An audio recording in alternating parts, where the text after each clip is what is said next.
আসসালামু আলাইকুম, সবাইকে শুভেচ্ছা জানাচ্ছি। মাসুম মাহবুব দেখছেন ওপেনদাজ ইউটিউব চ্যানেল এবং মাসুম মাহবুব ফেসবুক পেজ। পৃথিবীর যে প্রান্ত থেকে যারা দেখছেন সবার জন্য শুভকামনা, ভালোবাসা। দর্শক, আজকে আপনাদের জন্য বিগ ব্রেকিং খবর আছে। প্রথম ব্রেকিং খবরটি, মার্কিন যুক্তরাষ্ট্রের ৩ থেকে ৪০০ সেনাকে ওপারে পাঠিয়েছে ইরান। আপনারা ভুল শোনেননি, আবারও বলছি, প্রায় ৪০০-র উপরই বলা যাবে মার্কিন সেনাকে ওপারে পাঠাবার দাবি করেছে ইরান। ২ নম্বর, যুক্তরাষ্ট্র এবার ইরানের কাছে অসহায় হয়ে পড়েছে, কারণ ইরান যেভাবে হামলা করছে সেই হামলা প্রতিহত তো দূরের কথা, তারা টের পাচ্ছেন না যে ইরান কি করে এই হামলাগুলো করছে। ৩ নম্বর, এখন ভারত জুড়ে তীব্র আন্দোলন চলছে, নরেন্দ্র মোদীর কোনো চালাকি কাজে লাগছে না। পৃথিবীর বেশ কিছু গণমাধ্যম বলছে বাংলাদেশের জুলাই আন্দোলনের অনুরূপ ভারত একটি জেনজি প্রজন্মের আন্দোলন নরেন্দ্র মোদীকে সবচেয়ে টাফ টাইম দিচ্ছে। দর্শক, চলুন আমরা সেই খবরগুলোতে একটা একটা করে আপনাদের দেবার চেষ্টা করছি। প্রথম যে খবরটি, অবশেষে আলহামদুলিল্লাহ বলা লাগছে আমাদের, কারণ ফ্যাসিস্ট রেজিমের অন্যতম একজন কুশীলভ শাহাবুদ্দিন চুপ হয়ে গেল। শাহাবুদ্দিন চুপ্পু অবশেষে বিদায় নিল। শেখ হাসিনা বিদায়ের পর সময়ের অপেক্ষা ছিল শাহাবুদ্দিন চুপ্পু কখন বিদায় নেবেন। অবশেষে তিনি বিদায় নিয়েছেন এবং তার জায়গায় নতুন ভারপ্রাপ্ত যদি বলা হচ্ছে, বাট নতুন রাষ্ট্রপতির দায়িত্ব নিচ্ছেন আমাদের স্পিকার মেজর হাফিজউদ্দিন আহমেদ। এই খবরটি খুবই গুরুত্বপূর্ণ। জামাত বলছে দেরিতে হলেও জাতির ঘাট থেকে স্বৈরাচারের একটা কালো ছায়া সরে গেল। আবার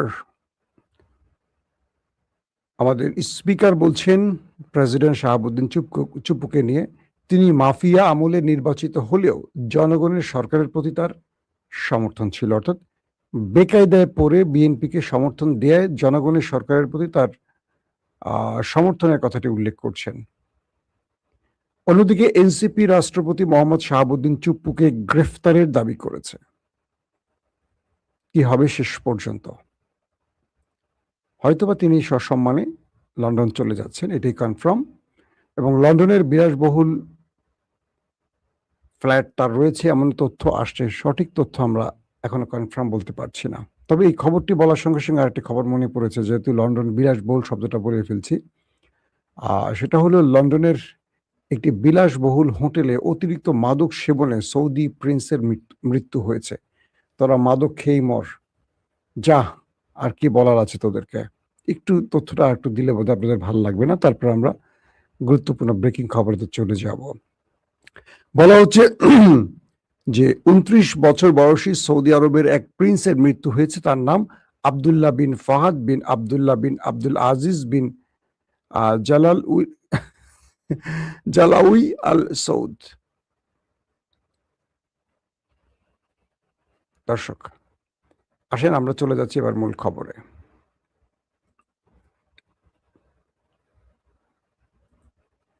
প্রথম যে খবরটি, আরেকটি খবর দিয়ে চলে যাব ব্রেকিং খবরে, সেটি হলো ওয়েস্ট ব্যাংকে দখলদার বাহিনীর সাথে আরেকটা বড় রকম ঘটনা ঘটে গেছে।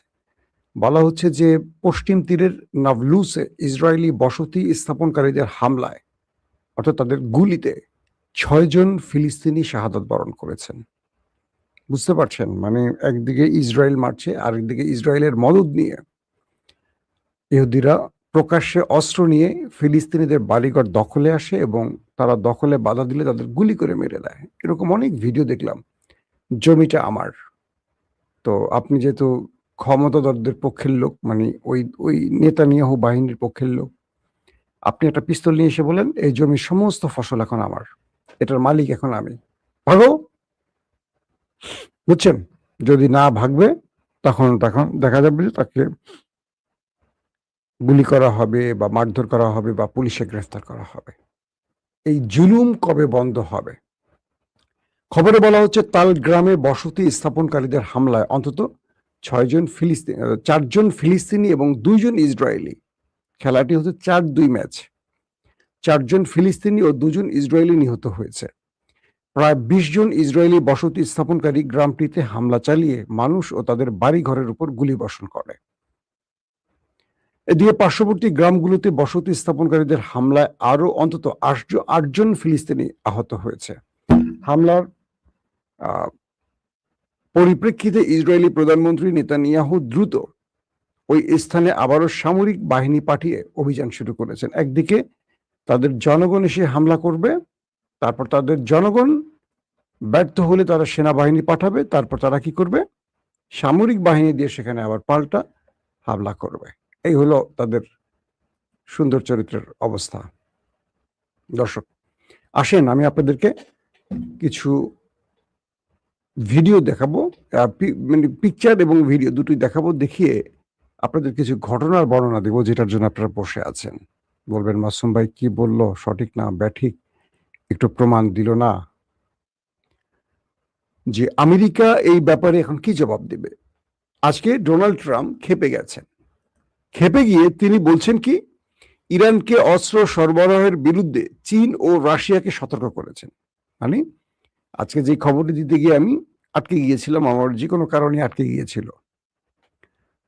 মার্কিন যুক্তরাষ্ট্রের সেনা সদর দফতর পেন্টাগন, সেখানে তাদের যুদ্ধমন্ত্রী বা প্রতিরক্ষা মন্ত্রী পিট হেগসেট কিছু বক্তব্য রেখেছেন খুব গোপনীয়, যেটা মার্কিন গণমাধ্যম ফ্ল্যাশ করে দিয়েছে। সেখানে বলা হচ্ছে যে ইরান এত ডিটেল নিখুঁত তথ্য পাচ্ছে কোথায়। ইরানের তো স্যাটেলাইট তথ্য বা উপগ্রহের ছবি নিখুঁতভাবে পাওয়ার সুযোগ থাকার কথা না। ইরানের ইঞ্জিনিয়াররা এত নিখুঁত মিসাইল নির্মাণ কবে থেকে শিখলো যে তারা আমেরিকার সিআইএ সদর দফতরের খবর জানে, মার্কিন বেজগুলোর খবর জানে, কোথায় মিসাইল স্টোরেজ আছে সেই খবর জানে এবং নিখুঁতভাবে সেগুলো ধ্বংস করছে। কে বলছে? পিট হেগসেট। বলা হচ্ছে যে ইরান আমেরিকার সবচেয়ে সংবেদনশীল খুব কৌশলগত জায়গাগুলোর প্রতিটা তথ্য জানছে। কোথায় আমেরিকানরা ঘুমোচ্ছে, কখন ঘুম থেকে উঠছে। আমেরিকান সেনারা অ্যামাজনের ডাটা সেন্টারে কিন্তু ইরান হিট করে উড়িয়ে দিয়েছে। তো বলছে যে আমাদের যে মার্কিন সেনারা কখন কোন ঘাঁটিতে ঘুমায়, কখন উঠে, কোথায় কোন ব্যবস্থাটি আছে, কোথায় আমাদের রাডার সিস্টেম, কোথায় আমাদের থার্ড সিস্টেম, কোথায় আমাদের প্যাট্রিয়ট সিস্টেম, প্রত্যেকটা বিষয় এত নিখুঁতভাবে জানে কোথায়। এখন ট্রাম্প দায়ী করছেন এই ঘটনাটি বা এর জন্য চীন এবং রাশিয়াকে। বলছেন এই দুটো দেশ ইরানকে একটা গ্রুপ অ্যাডভান্স বা ডিফেন্স সহযোগিতা দিচ্ছে, আরেকটা সকল তথ্য উপাত্ত দিচ্ছে। এক, পিট হেগসেট বলছেন যে আমাদের সিএর গোয়েন্দারা, আমাদের সিএর কর্মকর্তারা কখন কোথায় আশ্রয় নিচ্ছে, কোথায় মিটিং করছে, এত নিখুঁত তথ্য ইরান জানে কি করে। ইরান তো গোয়েন্দা তৎপরতা এত পাওয়ারফুল নয়। মধ্যপ্রাচ্যে সিআইএ কখন কোথায় বসছে মিটিং এ, সেখানে ইরানের মিসাইল হিট করে তাদেরকে উড়িয়ে দিচ্ছে। মার্কিন প্রেসিডেন্ট ডোনাল্ড ট্রাম্প বলছেন সিরিয়াতে যে আক্রমণটি হয়েছে এটার জবাব দিবেন, কিন্তু ইরান কি বলছে? সিরিয়াতে একটা গুরুত্বপূর্ণ অপারেশনাল মিটিং ছিল আমেরিকার, অর্থাৎ কয়েকটি মধ্যপ্রাচ্য থেকে, আরবের কয়েকটি দেশ থেকে সেনাবাহিনীর উপরস্থ প্রধানরা, গুরুত্বপূর্ণ ব্যক্তিরা সিরিয়াটাকে তারা নিরাপদ মনে করেছিল, কারণ সিরিয়া এই পর্যন্ত ইরান হামলা করেনি।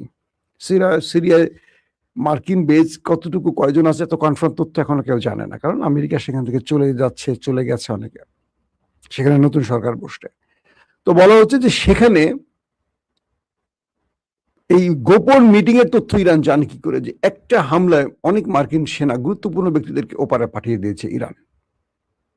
তারা বলছে আমাদের প্রতিরক্ষা ব্যবস্থাগুলি আমরা এত গোপনীয়ভাবে রেখেছি, সেগুলো উড়িয়ে দিয়েছে। আমাদের মিসাইলগুলোকে আমরা কোথায় আন্ডারগ্রাউন্ডে রেখেছি, কোথাও আমরা উপরে রেখেছি, যেখানে রেখেছি এই নিখুঁত তথ্য মার্কিন সোলজার অনেকে জানে না, তাদের নির্দিষ্ট কিছু লোক ছাড়া। সেখানে ইরান হামলা করে সব ধ্বংস করে দিচ্ছে। পিট হেগসেট বলছে, মার্কিন গণমাধ্যম দেখেন, এই পরিস্থিতিতে ইরানের কাছে বড় রকম ধরা খেয়ে গেছে মিস্টার ট্রাম্প। তিনি আজকে কি বলছেন? মার্কিন প্রেসিডেন্ট ডোনাল্ড ট্রাম্প আজকে শুক্রবার বলছেন চীন বা রাশিয়ার কোনোটি যদি ইরানকে অস্ত্র সরবরাহ করে তবে তা তাদের জন্য খুবই খারাপ হবে। তিনি বলেন তার বিশ্বাস উভয় সরকারই এমনটি না করার অঙ্গীকার করেছে। ট্রাম্প বলেছেন বেইজিং এ তাদের সাম্প্রতিক বৈঠকে চীন প্রেসিডেন্ট শি জিনপিং তাকে আশ্বস্ত করেছেন যে চীন বা চীনা কোম্পানিগুলোর মাধ্যমে ইরানকে অস্ত্র সরবরাহ বা বিক্রি করবে না। মানে এই যে বললাম আমি আপনাদের যে ইরান এই অ্যাডভান্স প্রযুক্তি কোথায় পেল বা এরকম কঠিন ধোলাই আমেরিকাকে দিল কেন, যে অভিযোগটির সঙ্গে ট্রাম্প এই বক্তব্যটি দিলেন এই সংবাদটির মধ্যে। চীনের বেজিং এ সাম্প্রতিক বৈঠকে প্রেসিডেন্ট শি আমাকে বলেছেন যে তিনি কোনো অবস্থাতে ইসলামী প্রজাতন্ত্র ইরানকে অস্ত্র দেবেন না, বিক্রি করবেন না, এবং এই বিবৃতি চীনা কোম্পানিগুলো অন্তর্ভুক্ত। আমাদের সম্পর্কের কথা বিবেচনা করে আমি তার কথায় বিশ্বাস রাখছি এবং তাছাড়া আমি তার প্রতি অনেক বড় অনুগ্রহ করছি। ট্রাম্প তার ট্রুথ সোশ্যাল প্ল্যাটফর্মে লিখেছেন এই বক্তব্যটি, মানে চীনকেও বা শি জিনপিং এর সাথে তার বৈঠকে শি জিনপিং তাকে আশ্বস্তগুলো করেছিলেন পূর্বে। ট্রাম্প আরো বলেন ইউক্রেনে চলমান যুদ্ধ সত্ত্বেও রুশ প্রেসিডেন্ট ভ্লাদিমির পুতিনও একই ধরনের আশ্বাস দিয়েছেন এবং তাকে জানিয়েছেন যে রাশিয়া ইরানের কাছে অস্ত্র বিক্রি করবে না। তিনি বোঝেন যে আমি ইউক্রেনের কাছে নয় বরং ন্যাটো দেশগুলোর কাছে অস্ত্র বিক্রি করি, তারা পুরো দাম পরিশোধ করে এবং সেই অস্ত্রগুলো কিভাবে বিতরণ করা হয় সে সম্পর্কে আমার কোনো ধারণা নেই। সুতরাং ইরানের প্রসঙ্গে প্রায়শই যে দুটি প্রধান দেশের কথা বলা হয়, আমার মতে তারা এতে অংশ নিচ্ছে না।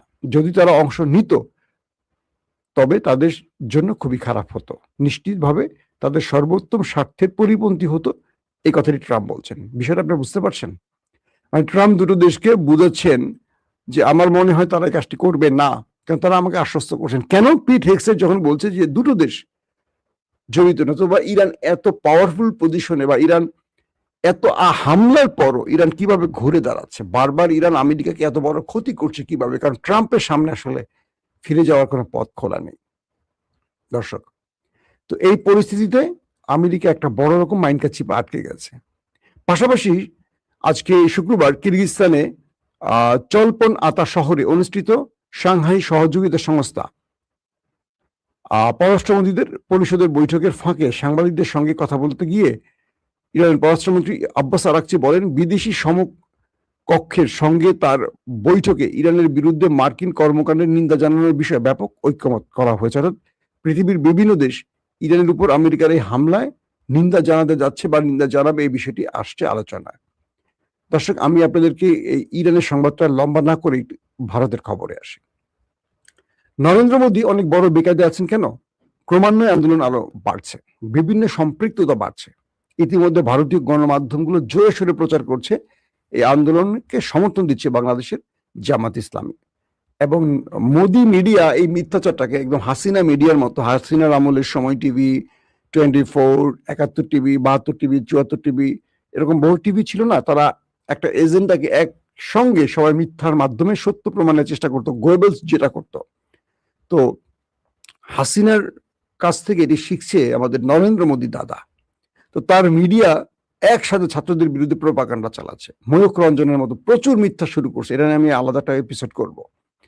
তো ইতিমধ্যে ছাত্ররা বলছে যে কোনো কিছুতে কাজ হবে না, কোনো মিটিং সিটিং এ কাজ হবে না, আমাদের যে দাবি সে দাবির বাইরে আমরা কোনো আশ্বাসে না, আমাদের মানে কান বা না, কি বলে এই শব্দটাকে, যে আমরা তাদের কাছে নত হব না। আমাদের দাবি একটি, মানে শিক্ষামন্ত্রীর পদত্যাগ এবং যেই সংস্কারগুলো তারা চেয়েছে। ইতিমধ্যে সে আন্দোলন থেকে দাবি আরেকটা উঠে গেছে, সেটি হলো নরেন্দ্র মোদীর পদত্যাগ। কারণ নরেন্দ্র মোদী ছাত্রদের উপর হামলা করেছে তাদের ন্যায্য দাবিকে অগ্রাহ্য করে। এখন কলকাতা বলেন, এখন বেঙ্গালুরু বলেন, দিল্লি বলেন, ভারতের বিভিন্ন প্রদেশে আন্দোলন ছড়িয়ে পড়ছে।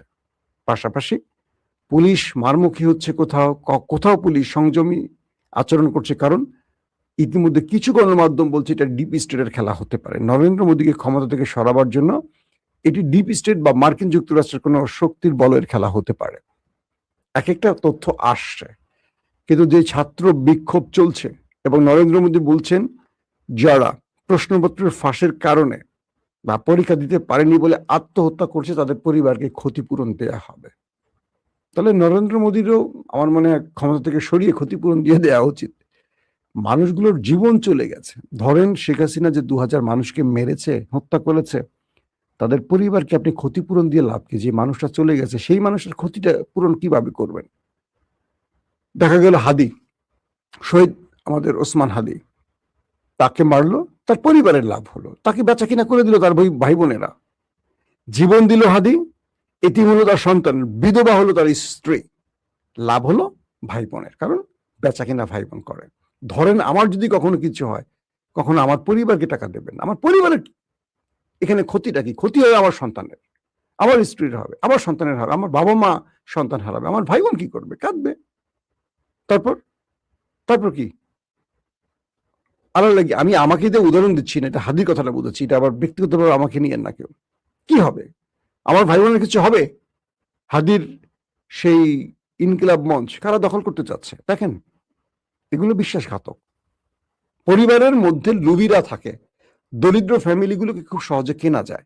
হাদিকে কেনা যায় না, কিন্তু হাদির ধাঁচ বা হাদির আদর্শ তো বাকি ভাই বোনদের মধ্যে থাকবে না, এটাই স্বাভাবিক। কিন্তু দেখেন ভারতের মধ্যে যে আন্দোলনটা চলছে, তারা বলছে আমরা প্রধানমন্ত্রীর কার্যালয়ে বসবো না আলোচনায়।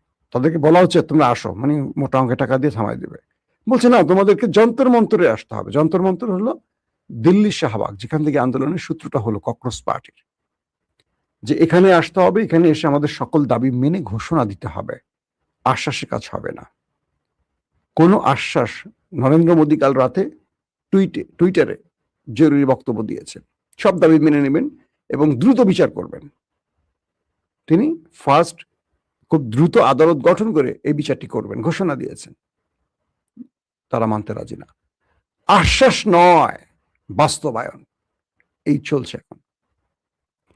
এবং ভারতের নরেন্দ্র মোদীর সবচেয়ে ইম্পর্টেন্ট যে কথাটি এখন বলতে চাই, পুরো জাতি নরেন্দ্র মোদীকে একটা নতুন চেহারা দেখালো। তিনি মনে করতেন যে তিনি হিন্দুত্ববাদী লালন করে, যেহেতু হিন্দুদের দেশ, ভারত কবজায় রাখবেন। হিন্দুদের মধ্যে একটা বিশাল গ্রুপ আছে যারা বিশ্বাস করেন ভারত স্বাধীন হয়েছে হিন্দু মুসলিমের চেষ্টায়, এবং সবচেয়ে বড় অবদান ছিল মুসলমানদের। বিশ্বাসঘাতকদের কাতারে অনেক হিন্দুরা ছিলেন, ব্রিটিশদের সাথে গোপনে যোগাযোগ করছেন, কিন্তু মুসলিমরা সবচেয়ে বেশি প্রাণ দিয়েছে। আমি আমার গতকালকে লাইভে বলেছি, মুসলিমরা নামাজ পড়ছে আন্দোলনে, পাশ থেকে হিন্দুরা বাতাস করছে। মানে এমন একটি আন্দোলন যেটা বাংলাদেশে আমরা দেখেছি, কে হিন্দু, কে মুসলিম, কে জামাত, কে শিবির, কে বিএনপি, কে বাম, কে রাম, সব এক হয়ে গেছে। একমাত্র আওয়ামী লীগ ছাড়া সব এক, ফ্যাসিস্টরা ছাড়া, মানে মঞ্জুরুল আলম পান্না, আনিস আলমগীর ছাড়া, এই গ্রুপ ছাড়া সব এক। দেখবেন এই মঞ্জুরুল আলম পান্না আমার বন্ধু, আর আনিস আলমগীর আমার বড় ভাই, আমি আজকের কাগজে তার সাথে কাজ করেছি। এই দুজনের কাছে কখনো শুনবেন না হাসিনা ২,০০০ লোক মারছে, এটা নিয়ে কথা বলবেন না। তারা এখন এটা নিয়ে ওটা নিয়ে, এই মব, এই মবক্রাসি, এইগুলি খুব সুশীল করে কথা বলে। এর একবারও বলে না হাসিনা ২,০০০ মানুষ মেরেছে, ৪০,০০০ মানুষকে পঙ্গু করেছে। এই শব্দটা তাদের মুখে আসবে না। আগেই তো ভালো ছিলাম, এই ট্রামগুলো তারা নিয়ে আসে, এখন তারা খারাপ আছে। এদেরকে মানুষ বলতে লজ্জা লাগে।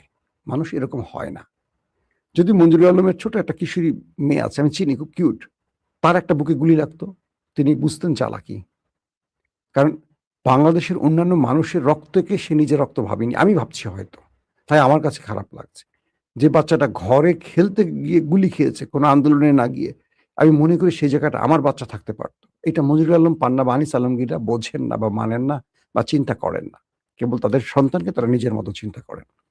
তো পরিস্থিতি তৈরি হয়েছে, তার সামনে একটা একটা করে পথ বন্ধ হয়ে যাচ্ছে, চারদিক থেকে আন্দোলন বাড়ছে, দিল্লিতে মানুষের সম্পৃক্ততা বাড়ছে। খুব ইন্টারেস্টিং ব্যাপার, আন্দোলনকারীরা আন্দোলন করছে রাত দিন, রাতে না না ঘুমিয়ে দিনে আন্দোলন চলছে। তারা মানুষ খাবার নিয়ে আসছে, পানি নিয়ে আসছে, ড্রিঙ্কস নিয়ে আসছে, ফল নিয়ে আসছে, যেটা আমরা দেখেছিলাম হেফাজতের সময়। হেফাজতের আলেমদেরকে মানুষ চারদিক থেকে খাবার দিতে, আমি ব্যক্তিগতভাবে নিজে, আমি তখন ২১ টিভিতে ছিলাম, ২১ টিভির গাড়ির মধ্যে, আমার গাড়ির সঙ্গে ছিল, গাড়ির মধ্যে আমি অনেকগুলো তরমুজ কিনে নিয়েছি, পথে যা পাইছি ভ্যানে থেকে নিয়ে গাড়ির মধ্যে ঢুকাইছি যতটুকু পারছি। পথে পথে আমি হেফাজতের আলেমদেরকে তরমুজগুলো বিলি করতে করতে গেছি, কারণ গরমের মধ্যে তরমুজগুলো পেয়ে তারা খুব খুশি ছিল। তো যাক, সেই কথা না বলি। এখন যে বিষয়টা হইল, নরেন্দ্র মোদী একটার পর একটা দাবি, এখন তারা মানে শিক্ষামন্ত্রীকে সরাবেন না, এখন পর্যন্ত তার ঘোষণা। কিন্তু এই আন্দোলনের গতি শিক্ষামন্ত্রী না নরেন্দ্র মোদীর দিকে এখন চলে যাচ্ছে। এবং শুধু ভারত না, ভারতের বাইরে ইংল্যান্ডে, আমেরিকাতে, ইউরোপ কান্ট্রিতে এই আন্দোলন ছড়িয়ে পড়ছে। ভারতীয়রা সেই আন্দোলনে নেমে পড়েছে। পুরো পৃথিবী জুড়ে আন্দোলন শুরু হয়েছে। ইভেন বাংলাদেশের বাম রাজনৈতিক দলগুলো হাসিনা পোষা মোদি, ছাড়তে হবে গদি, এরকম স্লোগানে নেমে গেছে তারা বাংলাদেশে। অথচ নাম পড়ছে জামাতের। জামাত বলছে যে এরকম কাজ তারা করেনি, এমন কোনো চিঠি তারা ভারতে পাঠায় নাই। ওই যে দিন শেষে জামাতের দোষ।